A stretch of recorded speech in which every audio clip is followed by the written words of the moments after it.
avons chanté, nous avons dansé.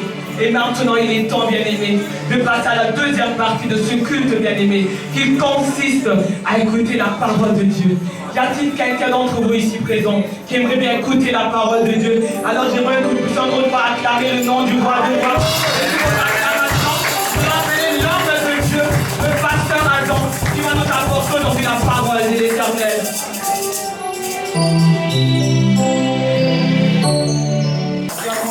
Pour celui qui a assis le trône des gloires. Amen. Bonjour à nous tous. Bonjour, comme je viens de le dire, c'est un dimanche quand même spécial parce qu'aujourd'hui nous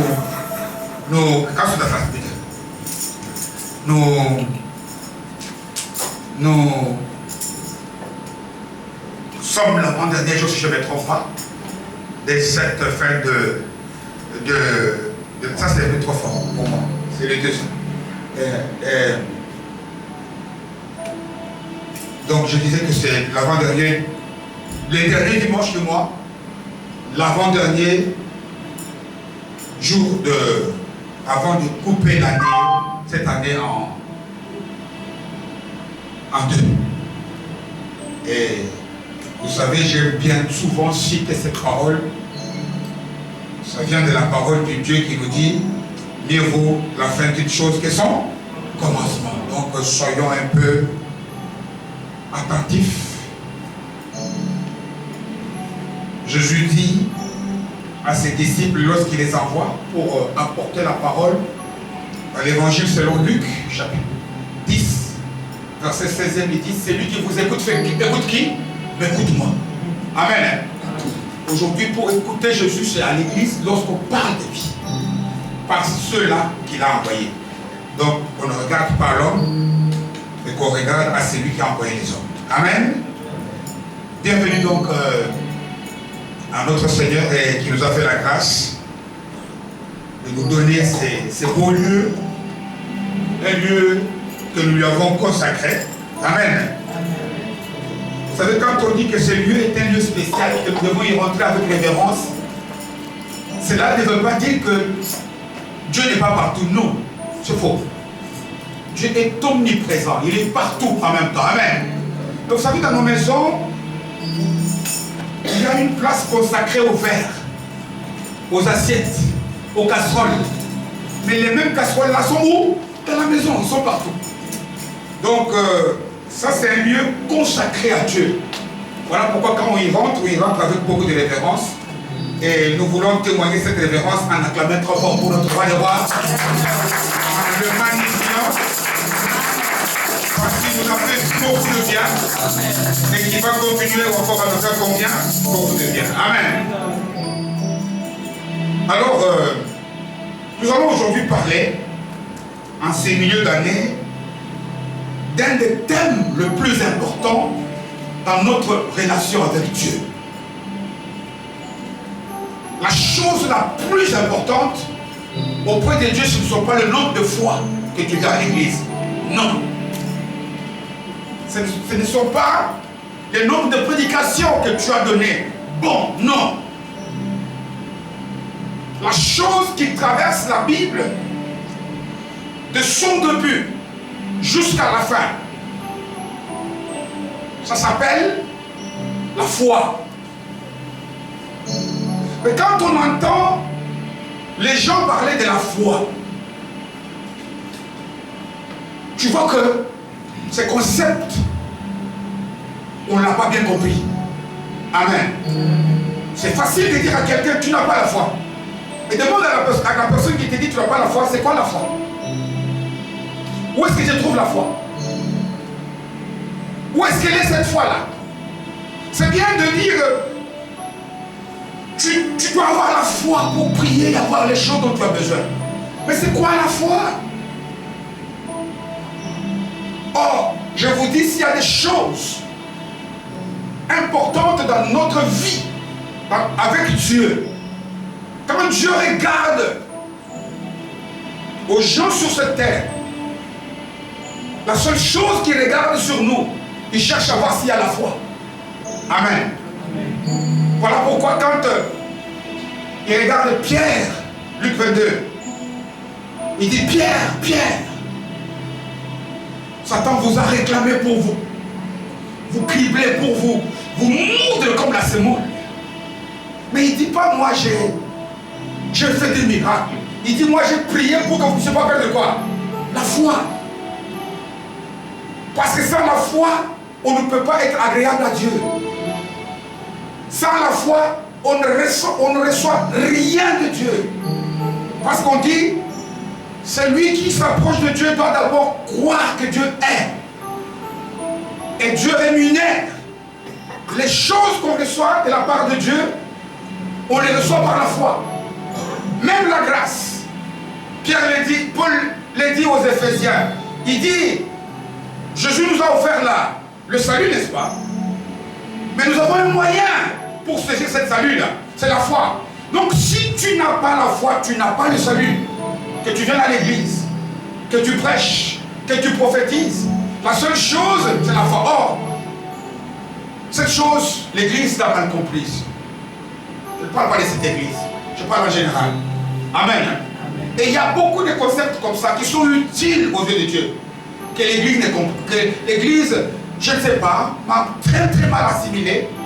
Demande à l'église. Jésus nous dit dans l'évangile selon Jean, je suis le chemin, n'est-ce pas? Je suis la vérité, je suis la vie. Demandez aux chrétiens, c'est quoi la vérité? C'est quoi la vérité? C'est quoi la vérité? Demande aux gens, c'est quoi? La vérité c'est quoi? On dit Dieu est amour. Demande à l'église, c'est quoi l'amour? Ils vont commencer à dire l'amour, c'est donner des biscuits aux gens. Quelqu'un peut te donner des millions, mais pour te tuer. Hein? L'amour, c'est pas donner. Ça peut dans le donner. Et il y a beaucoup de notions comme ça que l'église a négligées. Et l'église prêche souvent des miracles, des voyages, des mariages, des grandes choses, des choses qui sont petites, mais qui sont, si tu peux vouloir ces choses-là, mais si tu n'as pas l'amour, Paul le dit dans 1 Corinthiens, tu peux tout avoir, même prophétiser. Tu peux même avoir, je ne sais pas faire des choses, mais si tu n'as pas l'amour. Or l'amour, est-ce que l'amour connaît? L'église connaît ce que c'est que l'amour. Est-ce que l'église sait ce que ça voudrait dire? La foi, la vérité. C'est quoi la vérité? La vérité est Jésus. La parole de Dieu est la vérité. Mais c'est quoi la vérité? C'est quoi dire la vérité? Et l'Esprit de Dieu m'a mis à cœur que dans cette seconde moitié de l'année, nous puissions nous attarder, passer un peu quelques temps à partager par rapport à ces genres de thèmes. Et aujourd'hui, nous allons partager sur la foi. Et j'ai donné comme thème quelques leçons que nous allons apprendre en rapport avec la foi biblique. Et il y a des leçons à apprendre. Nous devons savoir la manière dont l'église, les prédicateurs prêchent la foi, c'est comme s'il faut aller dans un supermarché pour acheter la foi. Cherche la foi où? La foi vient de ce qu'on entend, oui c'est vrai. Mais pourquoi on ne dit pas, même si l'église quand elle répète, dit la foi vient de ce qu'on entend, Romains 10, 17. Et ce qu'on entend vient de la parole. On a écrit de Christ. Pourquoi on a écrit Christ? Pourquoi on ne peut pas écrire Jésus? L'église répète Dieu. Pourquoi on a dit la foi vient de ce qu'on entend, ce qu'on entend vient de la parole de Christ? Ça veut dire quoi Christ? Pourquoi? C'est des choses que nous devons bien assimiler. Des choses que l'église doit comprendre. Parce qu'ayant ces choses, tu auras tout ce dont tu as besoin. Celui qui s'approche, celui qui vient auprès de Dieu, doit d'abord croire que Dieu existe, Dieu est. Et quand il croit à ça, Dieu rémunère, Dieu donne les saluts, Dieu te donne tout ce dont tu as besoin. Voilà pourquoi Matthieu nous dira, cherchez prioritairement, principalement, en premier lieu, Dieu, son royaume et sa justice. Et le reste vous sera donné. Amen. Tout le monde oublie, nous allons lire par rapport à ce message dans l'évangile selon Saint Luc. Luc est en même temps, c'est un compagnon de l'apôtre Paul. Il est en même temps le rédacteur du livre des Actes des Apôtres. Dans son évangile, au 17e chapitre, nous allons lire quelques versets, donc du 5e verset jusqu'au 10e. Luc, chapitre 5e, 17e, je vais dire. Et nous lisons à partir du 5e verset jusqu'au 10e. Nous y sommes? J'ai lu la parole de Dieu au nom de Jésus. Les apôtres dirent au Seigneur, ils sont avec Jésus. On n'a même pas pris un des apôtres ou quelques apôtres, les. Ah, ces gens-là ont compris l'importance. Amen. Augmente-nous quoi? La foi. Et le Seigneur dit, si vous aviez la foi comme un grain de sénévé, vous diriez à ces sycomores, le sycomore est un grand arbre, un arbre sur lequel était monté entre autres achats. Déracine-toi et plante-toi dans la mer, il vous obéirait. Amen. La foi est capable de rendre l'impossible possible. Qui de vous, ayant un serviteur qui laboure ou paie les troupeaux, lui dira, quand il revient des champs, approche vite et mets-toi à table. Ne lui dira-t-il pas, au contraire, prépare-moi à souper, sers-moi et sers-moi jusqu'à ce que j'ai mangé et bu. Après cela, toi, tu mangeras et boiras. Doit-il de la reconnaissance à ses serviteurs parce qu'il a fait ce qui lui a été ordonné, ce qui lui était ordonné? Vous, de même, quand vous avez fait tout ce qui vous a été ordonné, dites, nous sommes des serviteurs inutiles et nous avons fait ce que nous devions faire. Amen. Acclamons le Seigneur. Amen. Les versets sont tellement clairs que je peux fermer la Bible. J'ai dit tout le monde a compris ce que c'est la foi, n'est-ce pas? Amen. Non, j'insiste. L'examen que chacun d'entre nous ici doit faire par rapport à sa marche avec Dieu pour savoir s'il est dans le bon ou dans le mal, c'est s'examiner pour voir est-ce que je suis dans la foi. La foi n'est pas qu'une simple confiance. Oui, il y a la confiance par quelqu'un qui a la foi. Amen. Parce que ce n'est pas pour rien que le mot confiance existant, le Saint-Esprit a voulu ajouter un mot spécifique. La foi n'est pas une simple confiance en Dieu, non. Ce n'est pas une simple croyance. Non. On dit même que le diable croit que Dieu existe. Amen. Et il a même peur, il tremble. Il ne suffit pas tout simplement de croire, ni d'avoir toute la confiance, mais il suffit d'avoir la foi. Amen. Vous savez, lorsque Dieu crée, lorsque nous lisons la parole, dans les livres de Genèse au tout début, il a tout créé, il a créé l'homme à son image et à sa ressemblance. Amen. Dieu est esprit, ça voudrait dire que Dieu nous a créés principalement des êtres spirituels. Et puis, il est écrit qu'il a pris la poussière, il a soufflé et il nous a fait des corps. Parce que c'est le corps qui nous permet de pouvoir vivre sur cette terre. Sans corps, on ne vit pas. Il a doté du corps des organes qui permettent à ces corps de pouvoir vivre. Le cœur, le cerveau, etc., etc. Mais il nous a dit à nous, les humains, il va donner des tâches. Garder et cultiver. Amen. Quand il a dit garder là, c'est garder même notre corps. Parce qu'il a mis en nous des choses qui nous permettent, pour qu'on ne puisse pas mettre sur cette terre nos vies en danger. Comment peux-tu savoir que quelqu'un t'aime?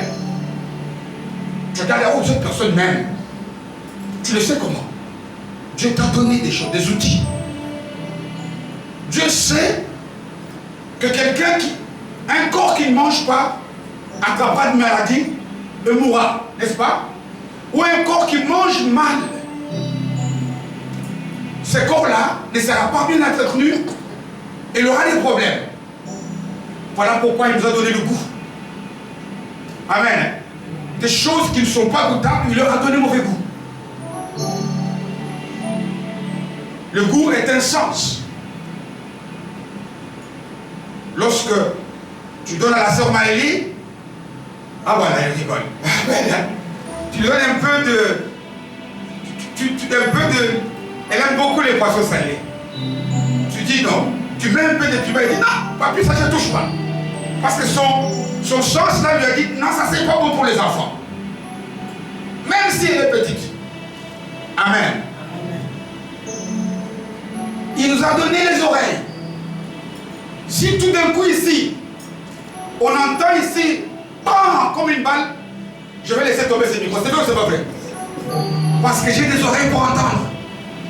Pour que je ne mette pas ma vie en danger. Lui, il a donné les yeux. Il a donné le toucher. 5 sens. Les 5 sens que tout le monde ici connaît nous permettent de bien vivre, protéger nos vies, prendre de bonnes décisions qui protègent nos vies sur cette terre. Amen. Voilà pourquoi quand quelqu'un voit mal, il faut chercher des lunettes. Je parlais tantôt de l'amour. Tu vois que quelqu'un même par rapport aux actes qu'il pose devant toi, parce que tu as vu, tu as entendu, tu l'as senti faire des choses, ce sont ces sens qui te permettent. Mais sachez aussi que comme Dieu l'a fait sur le plan physique, naturel, pour vivre dans ce monde ici, Dieu qui nous a d'abord créés spirituels, il nous a donné aussi des sens spirituels qui nous permettent de vivre très bien dans les spirituels. Amen. Vous lisez toute la Bible. Tous les gens qui ont gagné des choses avec Dieu sont ceux-là qui ont su utiliser ces sens-là. Il y a des yeux. Pourquoi est-ce que Paul dit aux Éphésiens, priez, ouvre les yeux de quoi? De mon cœur. Parce que l'être spirituel, l'autre intérieur, a aussi des yeux qui nous permettent de discerner des choses. Si je suis cet ami ici, je vais tomber. Le discernement. Il y a la vue. Des gens tels que Moïse qui regardent. Non. Moi, je préfère laisser toutes les gloires de chez Pharaon pour aller vivre avec mon peuple. Et ça fait que Moïse est devenu grand. Amen. Ils avaient ces sens spirituels. Regardez quand l'apôtre Jean, dans les 7 lettres envoyées aux églises, à l'île d'Apocalypse, quand il parle, il termine toujours, celui qui a des oreilles fasse quoi? Entendre ce que l'esprit, vous voyez que l'esprit parle avec un micro comme moi ici? Ça c'est la voix spirituelle. Cette fois que des gens tels qu'Abraham ont su saisir, capter un jour, quitte ces lieux, va ailleurs. Vous croyez que Dieu a parlé à Abraham au téléphone? Non. Comment cet homme a-t-il su capter? Tu dois tout faire aussi parce que tu es dans la même nature qu'Abraham. Amen. Nous devons être capables. Comment veux-tu que... Vous savez que, comme je parle ici, il y a des gens qui captent les Saint-Esprit qui leur parlent. Il y a des gens qui captent le pasteur Adam parle. Mais moi, je préfère qu'au nom de Jésus, que tout le monde capte ce que l'Esprit du Seigneur est en train de dire. Que nos oreilles spirituelles soient tendues. Amen. Parce que c'est que le pasteur Adam ne donne pas la vie. Ça peut faire un plaisir. Je peux parler comme ça pour vous flatter. Pour vous pousser à agir dans un sens ou dans l'autre. Mais on dit que les paroles de l'Esprit, il y a dans ce que lui dit, les paroles que l'Esprit donne sont esprit et vie. Il y a la vie dedans. La vie dont nous avons besoin. Amen. Et il y a des tas de choses comme ça. Il y a tous les sens spirituels, comme on le connaît dans la vie physique. Les gens qui manquent de certains de ces sens-là ont des difficultés. Des gens, des malvoyants, qui ne savent pas discerner c'est quoi. Quand on lui parle, j'ai porté une robe rouge. On ne sait pas ce qui se passe dans sa tête. Mais heureusement qu'il en a gardé parce qu'il y en a 5. Il en a gardé d'autres. La plupart d'enfants de Dieu sont, entre guillemets, pas dans le mauvais sens, hein, des handicapés. Pourquoi? Parce que certains de leurs sens sont là. Mais on ne les utilise pas. Parce qu'on ne les comprend pas. Parce qu'on ne les sait pas. Amen. Et de tous les sens spirituels, le sens le plus développé, c'est la foi. Parce que la foi, si je peux définir ce concept d'une manière, ce n'est pas la simple confiance. Non. C'est vrai quand on lit Hébreux 11, hein, la ferme certitude, assurance, hein, des choses qu'on espère et la démonstration dans ma vie de ce que je ne vois pas. C'est vrai. Mais dans les sens pratiques, c'est quoi?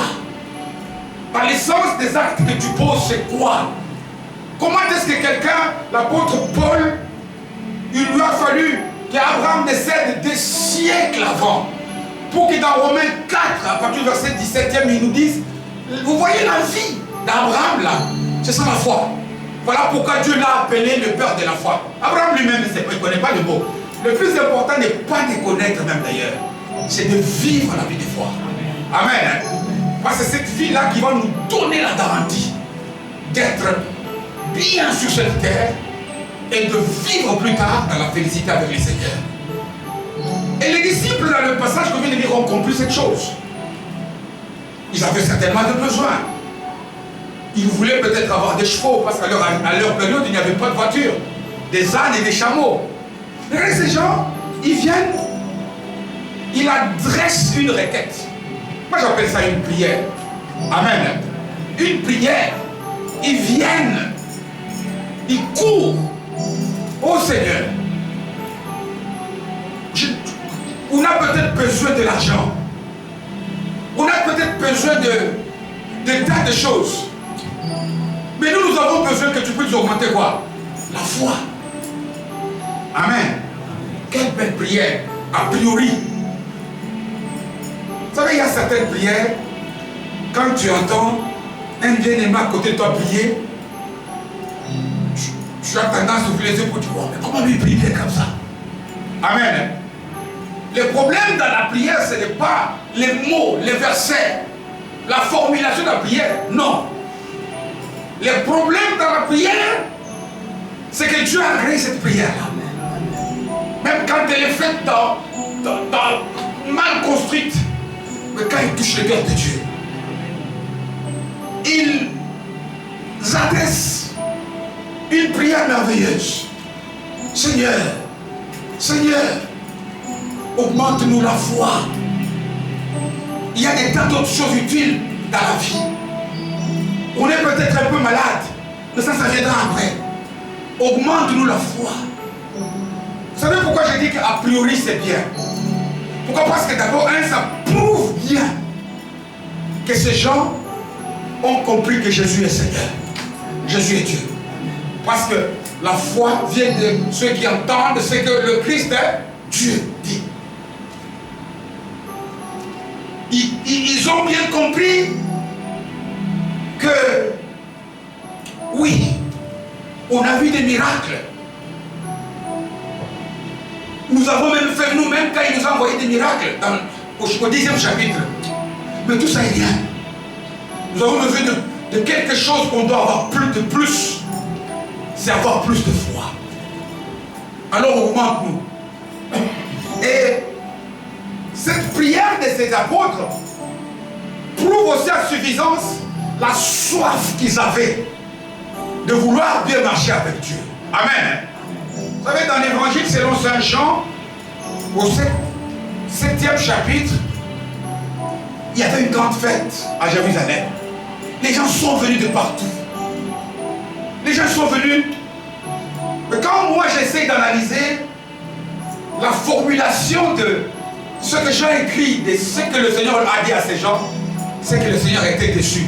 Parce qu'on dit, Jésus s'écria en disant que celui qui a soif vienne à moi, de fleuves d'eau vive. Parce qu'il a vu des gens qui venaient, oui, mais qui n'avaient pas la soif. Amen. Hein? Tu es venu ce matin ici, à l'église. Est-ce que tu as soif? Tu as soif de quoi? On ne vient pas à l'église comme ça, comme d'habitude. Tu manges à l'église. Moi, je suis venu ici pour que je sorte d'ici rempli de grâce de Dieu. Quand tu viens dans la présence, tu dois avoir soif. Que Jésus bouge des choses. Que Jésus bouleverse ta vie. Amen. Hein? C'est ça la soif. La soif, on dit, il y a un chant ici que la chorale chante. Nous venons puiser, n'est-ce pas? Parce que lui, il est une source intarissable. On ne peut pas consommer. Quand on a tout pris, pour Dieu, on n'a rien pris. Il y a trop. Venez puiser. Venez puiser même ceux qui n'ont pas d'argent. Comme dit le prophète Ésaïe. Ces gens ont soif. Ces gens manifestent aussi que ils sont humbles. Combien de gens ici? Parfois, tu as déjà raté beaucoup de choses à cause du manque de sincérité. Parce que tu as vu, on a dit, Dieu a parlé. Si tu veux que quelqu'un passe devant pour qu'on prie, est-ce que tu peux savoir le nombre de fois que tu as raté certaines choses à cause de ton manque de cette... Tu as eu peur, tu as eu honte. Ah, moi je ne pars pas, on va voir que c'est moi qui suis parti. Bien aimé, on dit le salut, il est comment? Individuel. Amen. Ne viens pas parce que le pasteur ou le prédicateur t'a appelé. Viens parce que tes oreilles spirituelles ont capté que l'Esprit de Dieu t'a appelé. On dit nous n'avons pas un esprit de peur, de doute, de honte. Comme Paul dit à Timothée. Mais un esprit qui nous donne à être forts, à être courageux. Ils étaient sincères. Ils avaient soif. Ils étaient honnêtes. Et ils sont venus. Ils ont dit, Seigneur, augmente-nous la foi. Mais attention. Amen. Malgré leur honnêteté, malgré leur soif, malgré le fait qu'ils avaient compris la divinité du Seigneur. Mais le Seigneur a compris quelque chose. Que ces gens, ce qu'ils me demandent, eux-mêmes, ils ne l'ont pas bien compris. Amen. Vous savez, on peut poser des bons actes. Mais on ne les pose pas pour des bons motifs. On peut poser des bons actes. Venir à l'église. Faire des tas de choses. Mais Dieu n'agrée pas. Pourquoi je l'ai dit? Ils viennent. La manière de poser la question, tout le monde voit qu'ils ont compris que c'est la foi. Augmente la foi. Mais où est-ce qu'on peut avoir des suspicions qu'ils ne comprennent pas? Augmenter la foi en quantité ou en qualité? Il y a trop de bruit dans ces portables. Hein?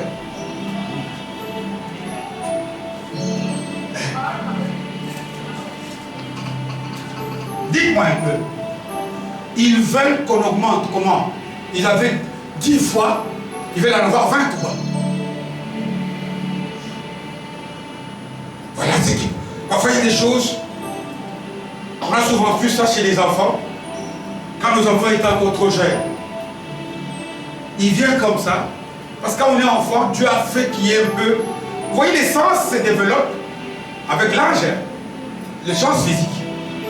La même chose aussi que dans tout. Dans tout ce que nous faisons.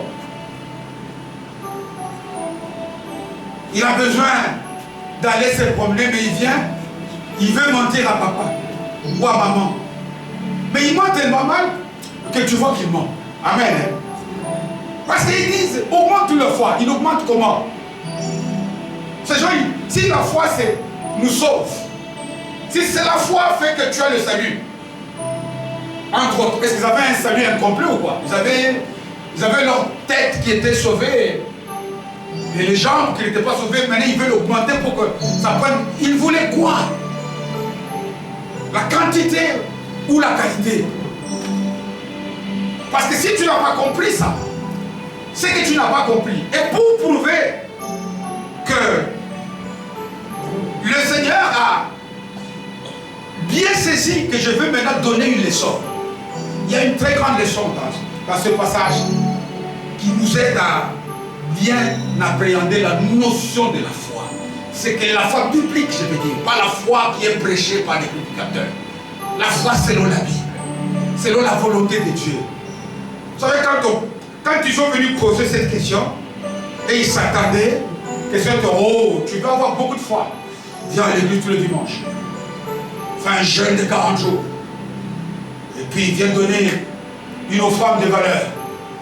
Et puis ta foi va augmenter. Même celui qui dit ça, lui, il n'a pas compris ce que c'est la foi. Amen. Donc, c'est lui qui... Parce que, tu sais, quand on donne ce genre de recette, c'est comme si on considérait la foi comme si c'était une baguette magique. Hein, qu'il suffisait d'agiter comme ça et les choses changent. La foi n'est pas une baguette magique. Et c'est ça qui est caché dans beaucoup de nos têtes, qui était caché dans la tête de ses disciples, de ses apôtres.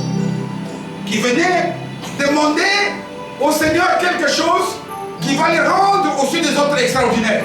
Oui, extraordinaires en qualité de vie par rapport à Jésus. Pas seulement par rapport à ce que vous êtes capable de faire. Ils s'attendaient à ça. Mais regardez que j'ai dit tantôt que le Seigneur lui-même a compris qu'ils n'ont pas saisi dans sa réponse en deux parties.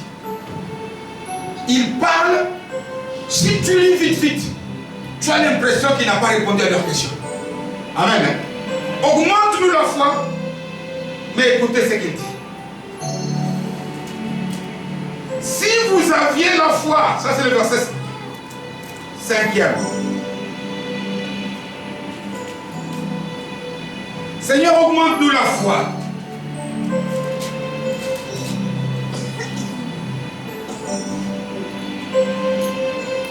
Verset 6e. Si vous aviez la foi comme un grand de ces défaites, vous diriez à la montagne. Amen. Amen. Quand ils disent augmente, tu ne peux pas dire à quelqu'un augmente mon argent si tu crois que tu n'as rien en poche.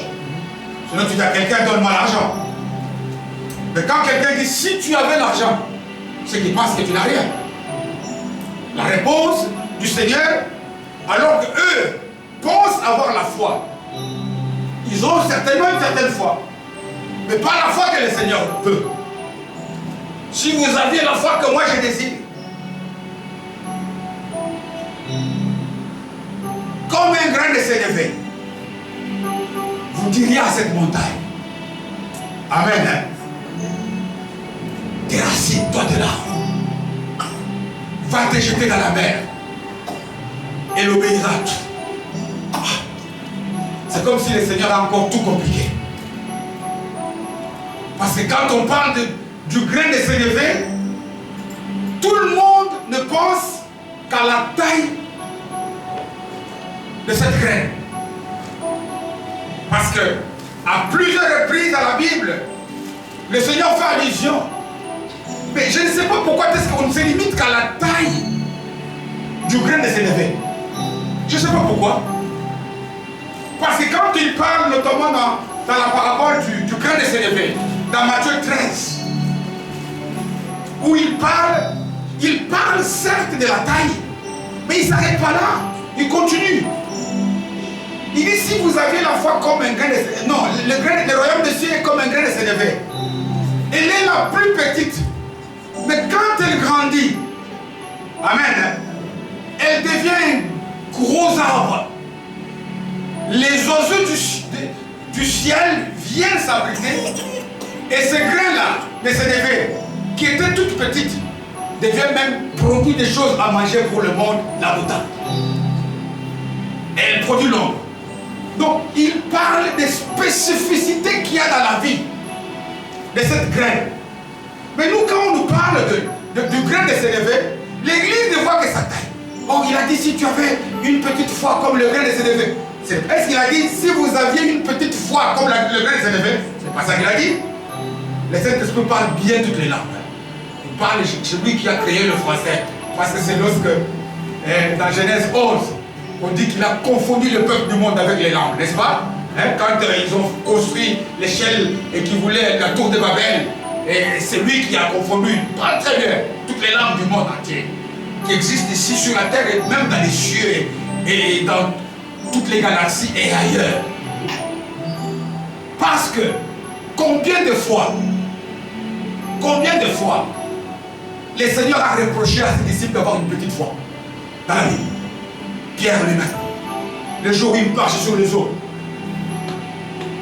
une fantôme, Pierre, Seigneur, si c'est toi, viens, n'est-ce pas? Viens. Pierre commence à marcher. Donc on nous dit que tout d'un coup il a peur, il commence, quand il le reprend, on lui dit homme de peu de foi. C'est dans l'évangile selon Matthieu chapitre 6e verset 31. Non.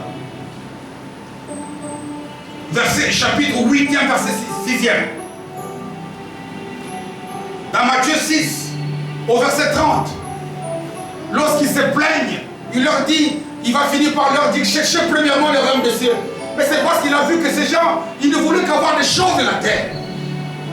Il leur dit, mais si Dieu est capable de vêtir des fleurs, mais à plus forte raison, vous qui êtes ses enfants, hommes de peu de foi. Dieu ne nous dit pas, il y a des tas de passages ici, dans la Bible. Quand il nous dit d'avoir une foi semblable à celle du grain de sénévé, c'est dans l'évolution de cette graine qui commence petite certes, pauvre, négligeable, mais lorsque tu la vois de la faire, il n'y a aucun arbre qui est comme elle. Amen. Le problème, ce n'est pas de commenter petit. Le problème, ce n'est pas d'être là où tu es maintenant. Avec Dieu, tu seras haut. Amen. Et moi, je te dis au nom de Jésus que si tu t'accroches à lui, si tu es capable de rester résistant, amen. Si tu es capable de dire que moi, je veux grandir dans la connaissance de ce Dieu-là, où tu es maintenant, tu grandiras. Et tu deviendras utile pour le monde. Amen. David n'était pas grand. David n'était pas considéré. Mais il a osé.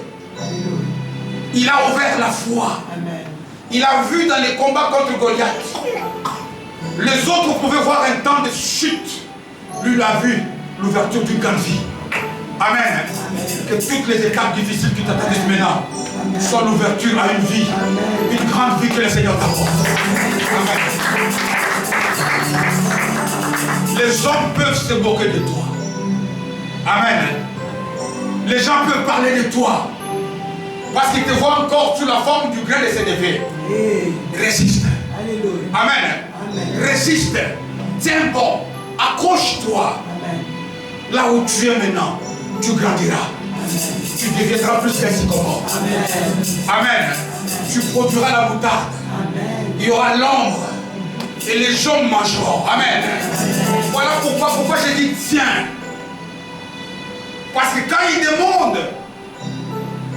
il demande l'augmentation de foi, et il donne l'exemple du grain de sénévé, mais c'est parce qu'il sait une chose. Il sait une chose qu'il y a là. Que dans la vie ici, dans le monde où nous vivons ici, il y a des choses amères, il y a des choses qui ont du bon goût. Il y a des choses, j'ai dit que la foi est, vous savez, c'est comme un convive sur cette terre. Il y a 3 mois et demi, notre soeur Bénécha, est-ce qu'elle était avec nous? Non. Mais 9 mois avant que Dieu ne puisse nous l'envoyer sur cette terre, elle a vécu où? Dans les seins de sa maman. Amen. Elle a vécu comment? Pour tenir, il y avait un lien, le cordon ombilical de sa maman, qui a nourri et qui a préservé que sa maman pouvait tomber malade. Mais la foi s'est réimmunisée. Amen. La foi est ce cordon ombilical là. Tant qu'on vit sur cette terre, qui nous relie à Dieu. Amen. À tel point que il peut y avoir des difficultés. Il peut y avoir des problèmes. Elle te pousse à prendre de bonnes décisions. Amen. Comme j'ai dit, il y a du poison dedans. Dès que le goût touche, il dit ça je ne mange pas. Ça je ne touche pas. Pourquoi? Parce qu'il y a deux façons de faire grandir, d'augmenter la foi. J'ai dit qu'il y a des choses difficiles. Il y a des bruits difficiles. Comment discerner que ça c'est un bon bruit qui me dit reste, comme la musique, qui me pousse même à prier. Mais ça c'est un bruit d'un lion. Je dois fuir pour prendre la bonne décision. C'est parce que, lorsqu'on regarde un peu à la vie des gens qui sont considérés comme les héros de la Bible. Amen. Il y a quelqu'un comme Noé par exemple.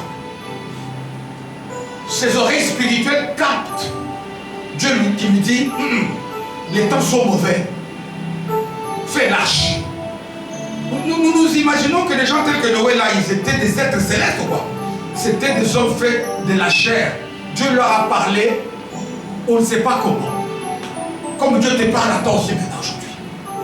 Comme il me parle à moi, comme il parle à nous tous. Mais lui a capté.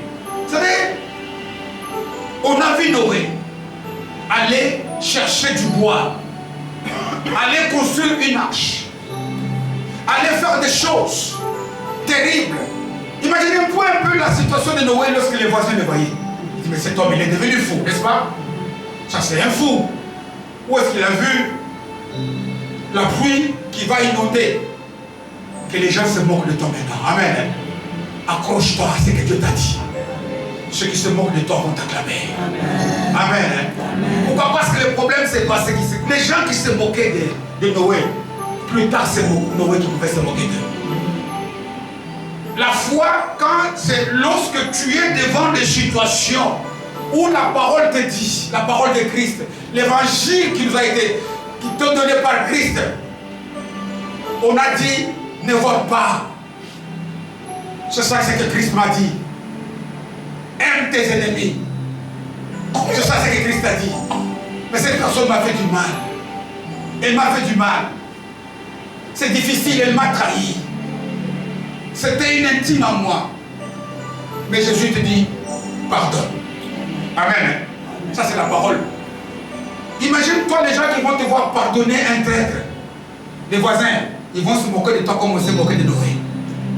Mais tant que tu résistes à ce que Dieu a dit, ta foi va augmenter. Tant que tu es résistant à ce que Dieu a dit, et il y a des tas, moi je ne sais pas. Vous savez, même maintenant, même aujourd'hui, même hier, Dieu te dit des choses. Dieu me dit des choses. Aujourd'hui, si tu écoutes la parole de Jésus, Alléluia. Ne résiste pas. Jésus ne va pas te dire, va acheter, prends 1000 € pour avoir la foi. La foi, ta foi, toi, le juste vivra par sa foi, dit Joël. Amen. Mais sa foi là vient de la manière dont tu te comportes par rapport à ce que Dieu t'a dit. Tant que Pierre avait la foi, Jésus lui dit viens. Il dit parce qu'il a dit, j'avance. Et quand il avançait, il n'a pas collé. Amen. Tant que Pierre a écouté ce qu'il a dit. Tu sais, quand les Matthieu dans la barque pouvaient peut-être voir Pierre, parce qu'on nous dit que quand le Christ est venu au matin, ils étaient en train de laver les filets, n'est-ce pas? Jésus qui dit, allez, avance en eau profonde. Les filets étaient peut-être déjà pliés. Imaginez-vous dans le cœur de Thomas, celui qui avait beaucoup de doutes là. Quand ils l'ont vu dérouler à Paul, ils se sont moqués, n'est-ce pas? Mais quand pour manger le poisson, ils ont bien mangé. Hein? La foi, c'est lorsque tu tiens. Dieu a dit. Ta foi augmente. Dieu a dit. Qu'est-ce qu'il t'a dit? Amen. Hein? Laisse ton cœur ne pas résister à ce que Dieu te dit. Même si les gens te vont dire, prends-les-toi. Même si ça paraît difficile, ne regarde pas maintenant. Les grands de ses neveux, maintenant, on se moque et les petites. Ne fais pas des calculs maintenant. Mais ce que le pasteur dit, mais c'est quoi? Il dit ça parce qu'il ne connaît pas ma situation. Je ne dois pas connaître ta situation. Dieu connaît ta situation. Amen.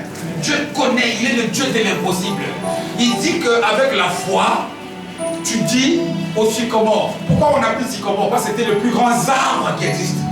Mais tu parles, c'est tout simplement pour dire que ça rend ce qui est impossible possible. Mais il ne nous dit pas tout simplement de nous contenter. Beaucoup de chrétiens sont restés s'élever jusqu'aujourd'hui. Oh, tu sais, moi, depuis quand moi je suis converti, j'ai été converti en 1979. Oui, mais est-ce que tu as grandi dans la foi, pas dans l'âge de venir à l'église? Est-ce que tu résistes?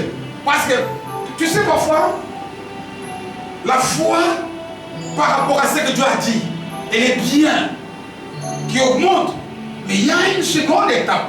Raison pour laquelle, vous allez voir, il a donné la parabole du serviteur. Je ne peux pas, parce que c'est passage, je parle ici d'abord de la partie du grain de ces degrés. Il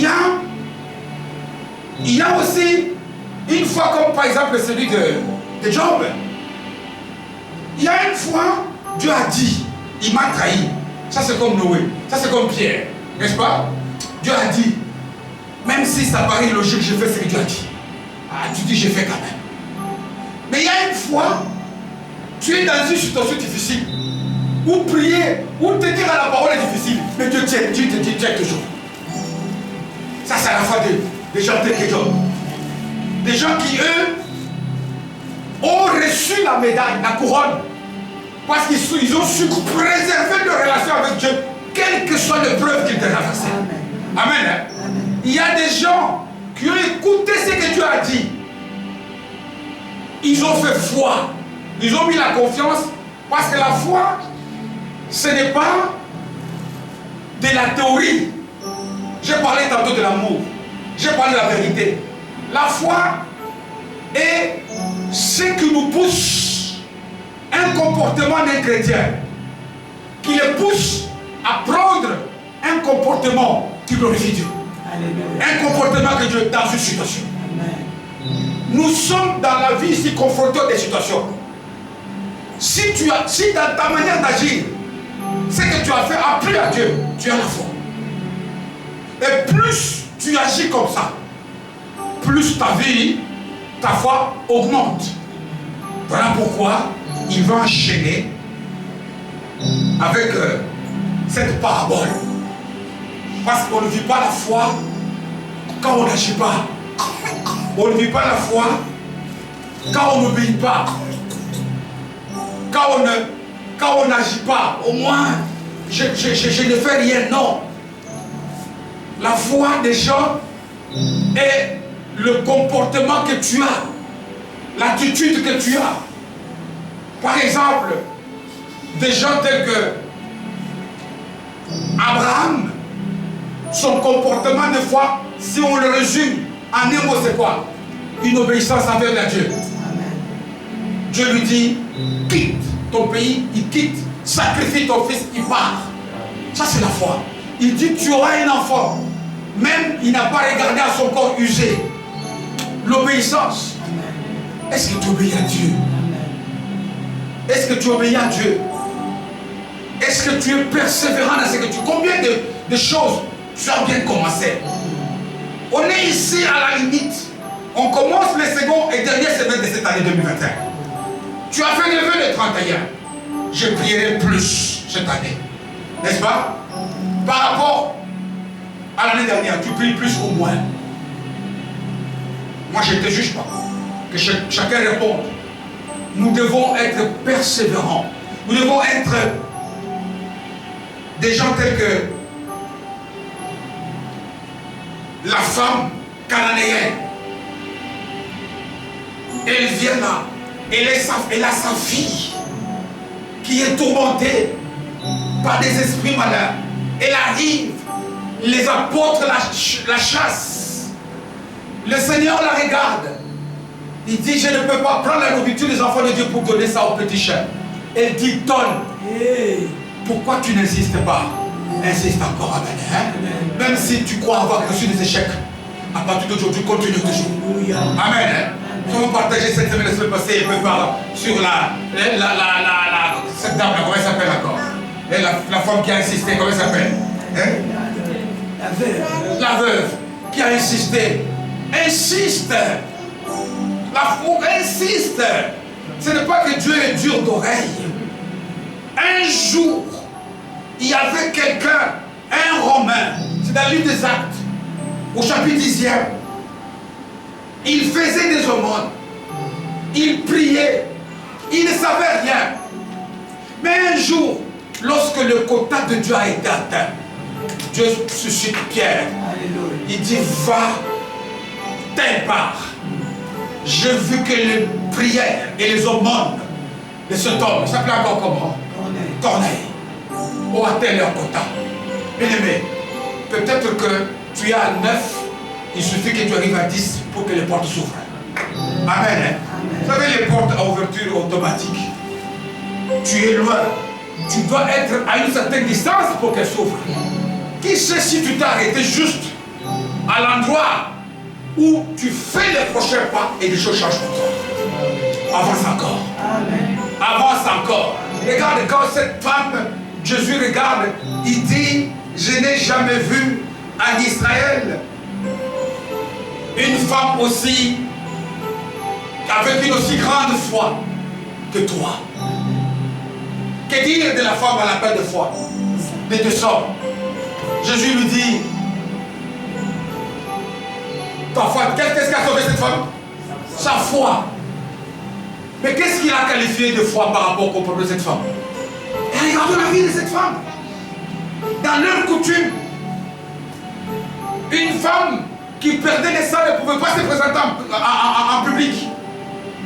Elle a bravé les codes des coutumes, les codes des hommes. Il y a des moments où nous sommes limités par rapport au code humain. Il y a des moments où, par exemple, on nous dit à l'église, vous devez prêcher l'homosexualité. Nous, on dit non. Amen. On doit être capable parfois de briser Combien de fois parfois, je ne dis pas que toutes les coutumes sont mauvaises. On ne dit pas que tous les codes des ancêtres sont mauvais. C'est pas ça que j'ai dit. Mais il y a des choses qui sont comme de blocage. Cette femme serait restée chez elle. Elle resterait peut-être malade. Jésus serait passé. Amen. Elle a dit non. Ça, ce sont les hommes qui ont dit. Mais qu'est-ce que Jésus a dit? Amen. Les hommes peuvent te condamner. Mais Jésus ne te condamne pas. Alléluia. Amen. Persévère encore. Avance encore. Ajoute encore. Je vais citer encore avant de clôturer, mais ça passe plus de temps. Avance. Lorsque nous quittons le chapitre du 7e ici, on s'est arrêté au chapitre 10, au verset 10. Mais le chapitre qui commence le 18e, il y a 2-3 ans, moi j'ai déjà prêché ici par rapport au problème des 10 épreuves. Hein? Ils viennent, ils ont la lèpre, et puis Jésus leur dit, allez voir. Vous faire voir chez les sacrificateurs, n'est-ce pas? En cours de... Ils sont obéissants, ils commencent bien. En cours de chemin, subitement, ils se rendent compte qu'ils sont tous guéris. Et puis, combien sont rentrés dans le Seigneur? Et si vous voyez, lisez le chapitre 18e, devant à domicile. Parce que la voix vient de ce qu'on entend aussi. Jésus a créé. Soyons parfois reconnaissants par rapport à ce que Dieu a fait. S'il y a des choses qui nous manquent encore, s'il y a des choses qui nous manquent encore, mais sachons être reconnaissants par rapport à ce que Dieu a déjà fait. La gratitude.